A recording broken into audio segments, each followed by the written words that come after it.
so that they can get an inheritance. They help them accomplish their destiny. If you ain't got no father, you're what? You're an illegitimate son. Yes, you are. You don't belong here. See, I'm not interested in having members. If we get them, that's fine. If we don't, it's still fine, because I'm not interested in members. My assignment is to raise sons and daughters so that they can make an impact in the kingdom. You cannot impact nobody or be impactful in nobody's life just being a pew sitter. What you rebuilding and all you're doing is sitting there every week. You sit in the same seat every Sunday. Come on. Yes, God.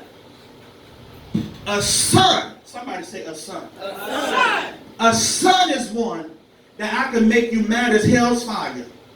And you'll still come to church and serve and not let nobody see it. That's right. That's right. And if they do see it, you say, nah, I'm all right. I'm okay. Watch this. A son, somebody say a son, Son. is able to see their father's weakness and flaws and still be able to respect them as the man or woman of God. You're able to see me in my downfall and still be able to respect me as the man of God that I am. And if anybody else try to raise up against me or son and say, hold on, watch your mouth, that's still God's servant. Yes, God. You bless God. The older brother, he didn't have this insight. So he was stuck on himself. And while his younger brother was being redeemed, while his younger brother was being restored and rebuilt, he had a complex that how is all of this going on? It's because he, watch this, he was lost himself. Amen. We got some people that's sitting up under all of this good anointing every Sunday, and they still lost. Amen. Amen. Sad, but it's true. I'm laying hands on you every Sad, week, but it's true. and you're still lost. Sad, but it's true. Fall out in the floor on the seat, but you're still lost. Sad, but it's true. Under all of this power, but you're still lost. It's because you haven't learned how to transfer from being a church member to being a son. And when I say son, that includes females too. Yes. Because there's no gender in the spirit. That's right. That's right. We're not here to do church. We're not here to build, let me say this, we're not here to build another pretty church. Lord have mercy, Jesus. We are here to build kingdom. Yes. Yes. We have come to establish and reorder the natural order of the kingdom. So faith walkers, I received a prophetic word saying that you are coming into and you are in a season of mad glory. And the prophet told me, he said, this is what mad glory means. Manifestation, activation, and demonstration. Yes, God. Yes. Everything that comes out of our word will be manifested. But don't get stuck with the manifestation, because it's just like when you get your debit card or, you know, them little credit cards y'all be getting and can't halfway pay for sometimes. You got the card. It's manifested, but you have to call that number, apostle, to activate it. Yes. Yes. And some of y'all think just because you received a manifestation or two that you got it. You ain't got it, baby. Sit down and learn some more, because you got to get activated. There's an activation that got to take place in your spirit. And see, while you keep falling to the tactics of the devil, it's because you ain't got activated yet. Come on. Yes, sir. Yes, sir. And then after you get activated, still sit down, because there's something else you got to get. There has to be a demonstration. But most of y'all still stuck at just holding the call. Watch it. All you got is the remote control. But without the batteries in that remote that give it the driving power, all you got is a remote control. You just were holding the remote.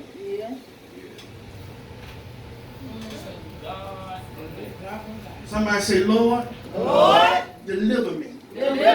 From me. The older brother problem was he wasn't delivered from himself. He was, go to Apostle 1 Corinthians. I want to show you something. And then I'm going to go from here. We got to go. 1 Corinthians chapter 4. Let me see what verse it is.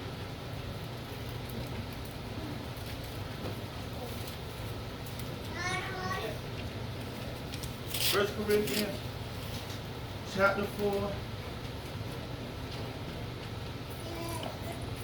Round up the 15th verse. 15, we're going to go from 15 to 20.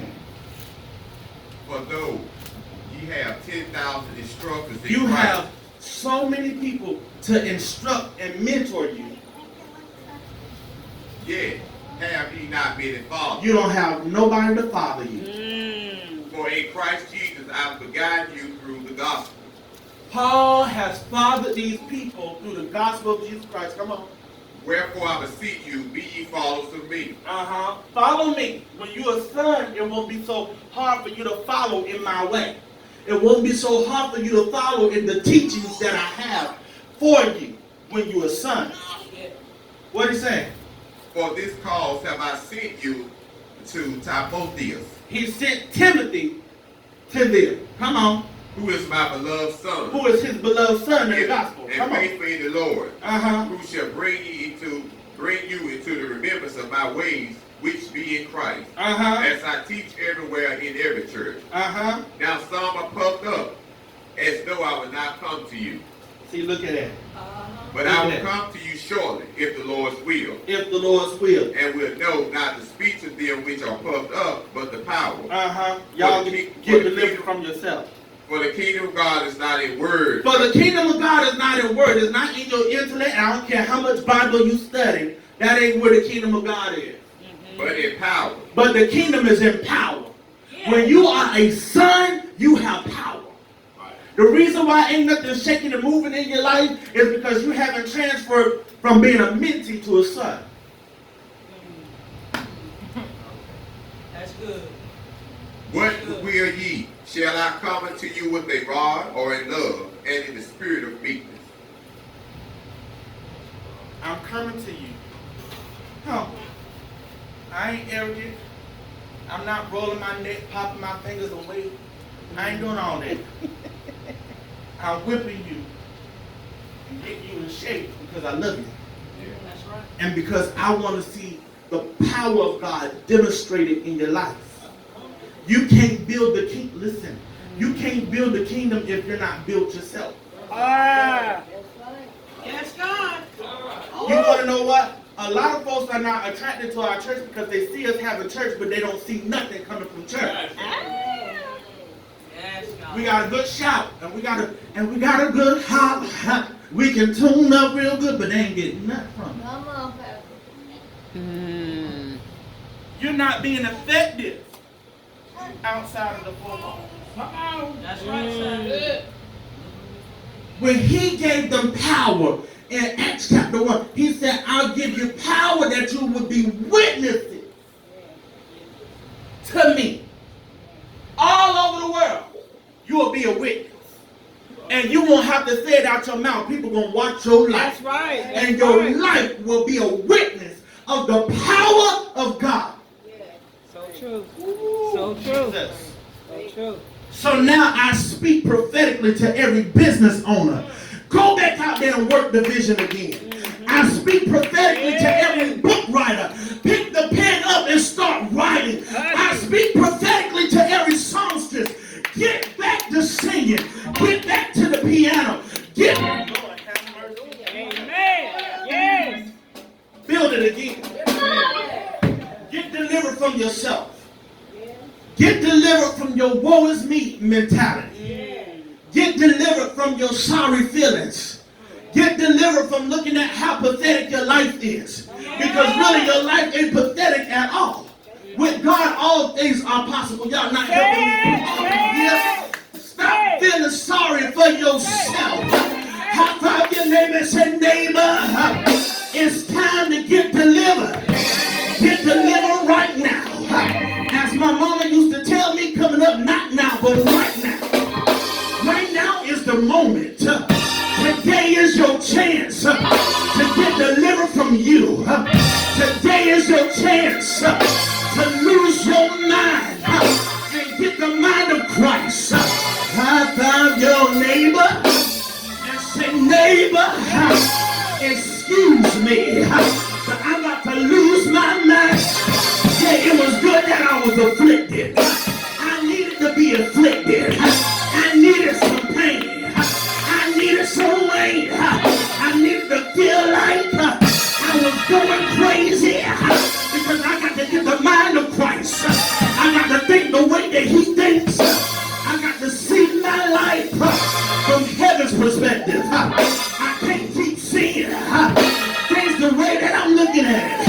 Because if I keep seeing nothing but blockages, I'm always going to stay here. Come here, Paul.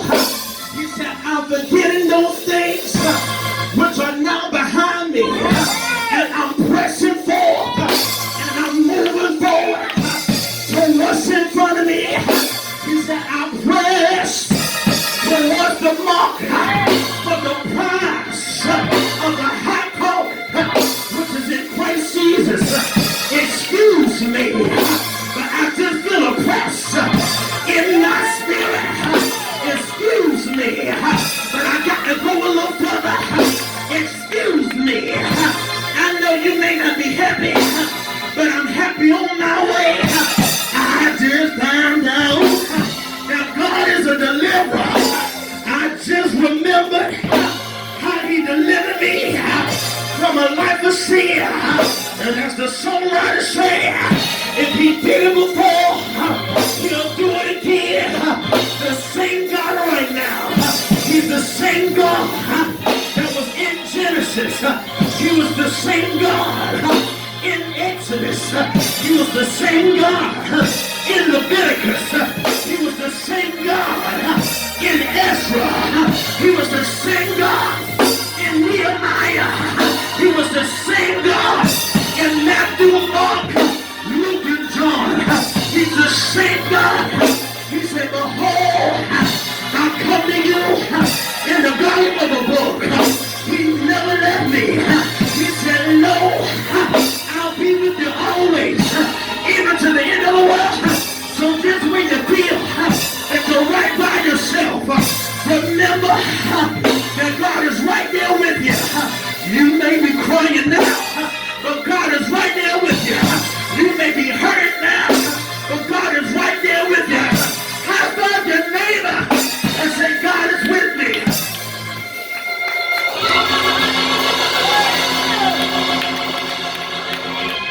I got a few people, but I'm getting ready to go home. But come in Shadrach, Meshach, and Abednego. It was 3 of them bad boys. And the Bible says, when they went and bowed down to serve another God, they were thrown in the fire. Y'all was thrown in the fire because you refused to give up on God. That's why you've been going through now. That's why you've been going through. Because you refused to give up on God. That's why you've been going through, Cody. You refuse to give up on God. The Bible says, Lord have mercy. I'm preaching better than y'all responding. But the Bible says, good God Almighty, that when they heard the music, they did not bow, so they were thrown in the fire. And when the king looked, he looked in the fire. He said, hold on. I thought we threw 3 of them in there, but I see 4, and the 4th will look like the Son of God. I come to tell you that even in your fire, the Son of God is in the fire with you. Say it.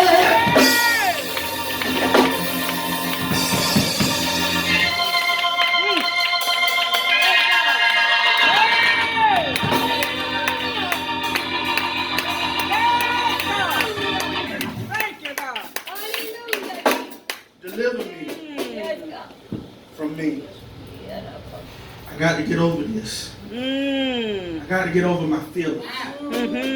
Because things not moving how I want it to. Things not working because how I want it to. So now I'm going to stop praying. I'm going to stop worshiping. I'm getting lazy in everything I was doing for God. Because it just seemed like it wasn't happening for me. You got to get delivered from yourself.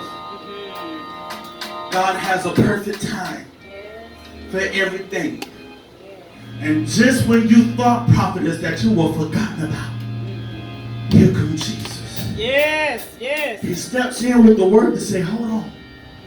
It ain't over yet. It's not over yet. I got more. Last part of the story.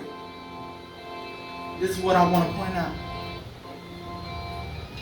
The prodigal son, Prophet Hayward, thought that he spent everything. And the son that was with the father forgot that he was with everything. One thing about having a father is that they never run out. They still got more. Yes. Thank you, God. Yes. Y'all missed that. Y'all missed that. Y'all missed that. One thing about the father is the father never runs out. Amen. Thank you. He still has more. So when you get to a place, Naza, where you feel that your faith can't go on, you got fathers in the gospel who got more faith for you. Yes. Yes.